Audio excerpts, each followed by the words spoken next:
Hello guys, Assalamualaikum warahmatullahi wabarakatuh. My name is Timur Broda Adi Priambodo. I'm a student from English Educational Program at Universitas Negeri Semarang.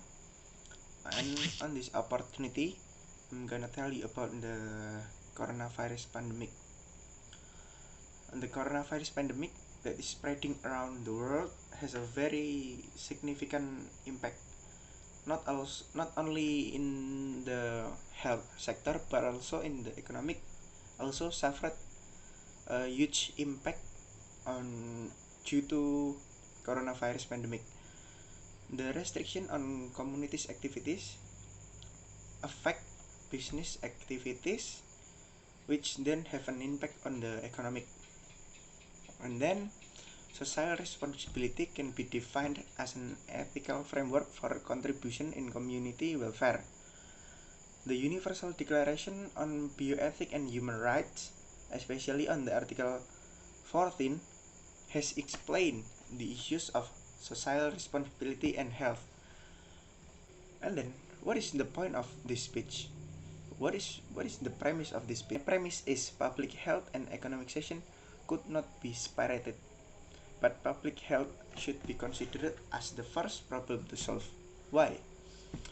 Coronavirus can kill healthy adults in addition to elderly people with existing problems. Health problems. Health problems. The data so far suggests that the virus has a case fatality risk around 1% this rate. This rate would make it many times more severe than typical seasonal influenza which we have usually. There is also strong evidence that it can be transmitted by people who are just mildly ill or even pre-symptomatic.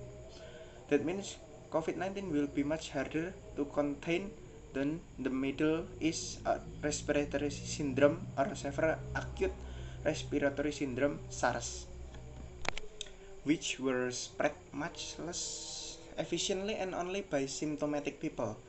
In fact, COVID-19 has already caused 10 times as many cases as SARS in a quarter of the time. And what are the solutions?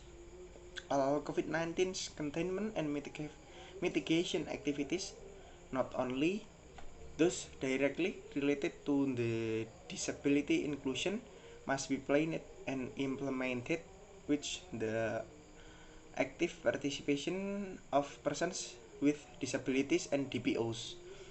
This applies to community and population-wide initiatives as well as to individuals' situation.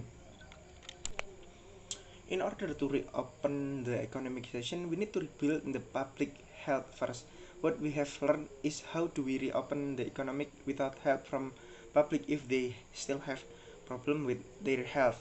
As we can see in the last 2 months, when the office and the economic are open, there are a lot of new increasing COVID-19 cases. Even it can reach to 2,000 cases each day, especially in Indonesia. So, what is my point? My point is supporting and prioritizing public health has a lot of effect to the society, and the government should take as the next step instead of reopening the economical thing. Alright, thank you for the attention. Wassalamualaikum warahmatullahi wabarakatuh.